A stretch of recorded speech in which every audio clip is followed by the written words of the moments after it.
All right, so you want to record a video. Oops, I'm in the wrong one. You want to record.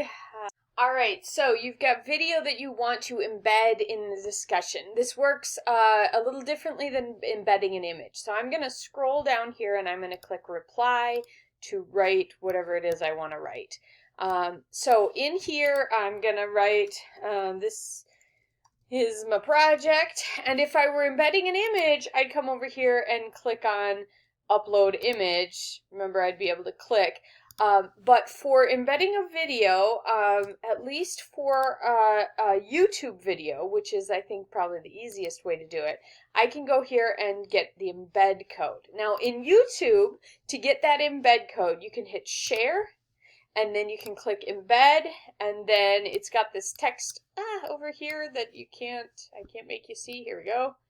And so I'm going to copy that code and then hopefully get you back over here and paste that code into here.